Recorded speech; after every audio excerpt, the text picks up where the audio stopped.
Going to try to measure the height of Mount Baker from Sequim, Washington. I've come out here to a rural area right on the edge of Sequim, Washington, where there's a good view of Mount Baker. It's hard to see with a cell phone camera, but it's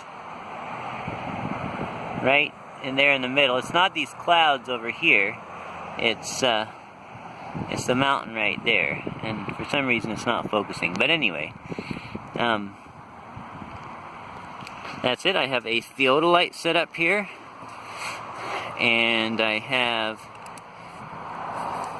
a tripod set up here, exactly 75 inches away from the optical center and rotational center of the theodolite, because I also want to show that my technique is correct. So from me over to Mount Baker is, wherever it went, is, oh no, it's right there. Except it's not going to focus with my finger there. But anyway, is 75 miles from my location. And so I have the tripod set up 75 inches away.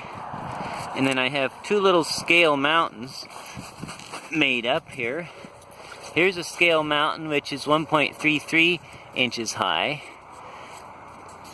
which would represent how high Mount Baker would appear to be on a curved earth. And here is a Mount Baker that's a full 2 inches tall, which is how high Mount Baker really is in miles. So what I've set up is a scale model here. Instead of 75 miles from one side to the other, it's 75 inches.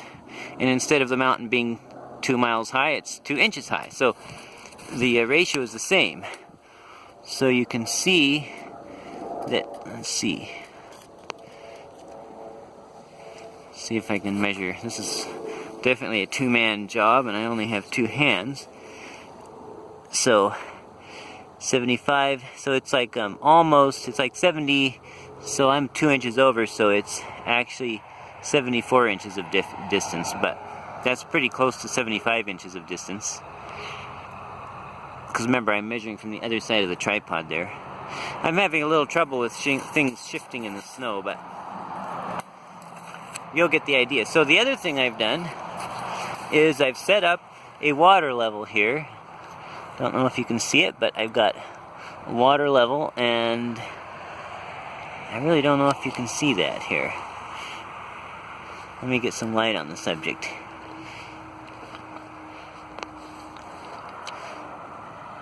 There we go, there's the water level, and you can see there's a little mark on the theodolite that shows the center of level. So I have the water line right up to that there. And then over here on my little model mountain, I have the other end of the water level. There it is. And you can see that tube just goes down, over, around, and up to the theodolite. So that way I know that this is actually level. So when the theodolite says level, see, I take and I adjust this to a vertical angle of 0.0000 degrees, and now let's see if I can actually get it to focus through here. It's very tricky. Yeah, so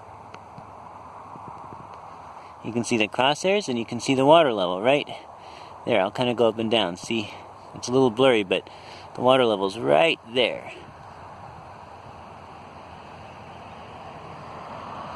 And you can also see that my mountain's base is right there at level. So this is simulating a flat earth where the base of the mountain is on the same plane I am. I'm actually about 150 feet up, but that mountain is 10,000 feet up, so it's not a big deal. Okay, so, I think my little mountain blew over.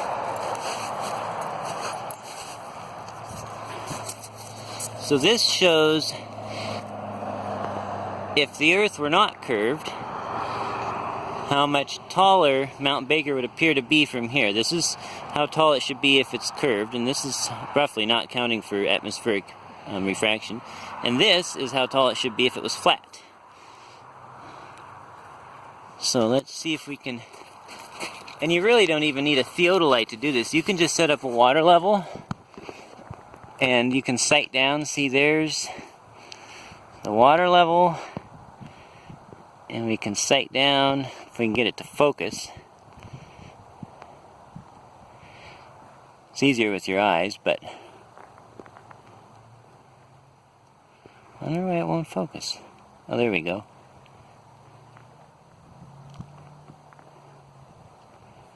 Maybe we can get it to focus better through here. So I'm going to pause this and line up the theodolite to the new position. Okay, now we are trained on the bottom of the model Mount Baker that's the same height as it should appear on a round Earth, a curved Earth. And I'm going to go up to the top of it.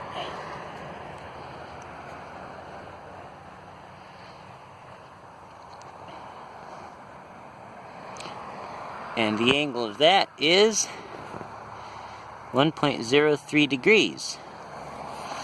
Now, let's see if I can get lined up to the, okay. Now I'm gonna go, oh, what do you know, my other mountain blew down. Hold on.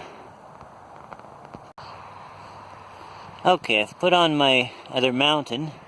So this is how high Mount Baker would be, not accounting for atmospheric lensing, how high it would be if the Earth were flat. In other words, how high it would appear from here. Okay, so we guess right on the center there. I think I'm leaning on the focus. Anyway, and it would be 1.516 degrees above level. Now, let's see what the mountain really measures. Hold on, I'm going to pause this and realign things. Okay, I have lined it up right to the top of Mount Baker. You can see there.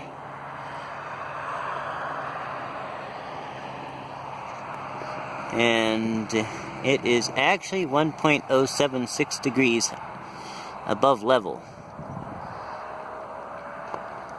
Now I'm going to go back to my water level just to see, make sure we haven't drifted out of level. You can see that we're still up on level here. You can see the water level there right behind the vertical or the horizontal crosshair lines. Oh, and then it defocuses.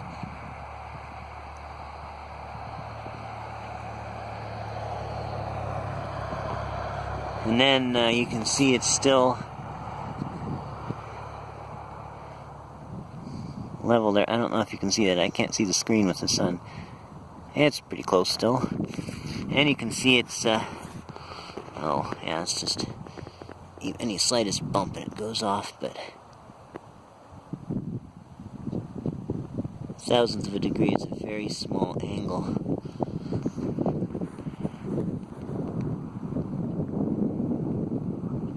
See, there it is. It's right, right behind the crosshairs. So, as you can see, I am accurately measuring the angular elevation of that mountain because you can see that the water level from the theodolite to there shows that the theodolite is reading 0 degrees at water level, and we know water seeks level, right? So, and we also know that it's measuring the angle correctly because we know that 70, whatever it was, inches by over with a 2-inch rise over a 75-inch distance gives a certain angle, and it should be the same angle whether it's 75 inches and 2 inches or 75 miles and 2 miles. And that mountain is 2 miles high, very close to it. So if you don't believe me, go get a theodolite and measure it.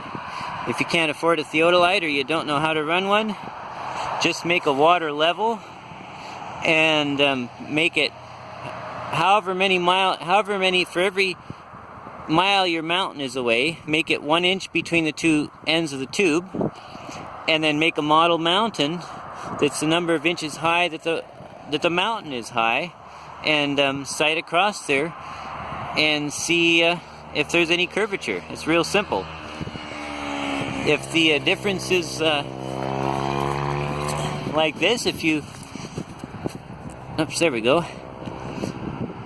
If you sight across this water level and this lower one matches up to the top of the mountain, then naturally there's a curved earth. If this higher one does, then there's not a curved earth. So it's real simple, and you don't even need a theodolite. Just don't let the mountains get blown away by the wind. Now there's one thing that I didn't mention. It's called terrestrial atmospheric refraction, and that causes things to appear a little bit higher in the horizon because of the fact that the air is more dense down lower and less dense up higher, and so it makes it kind of like a big lens.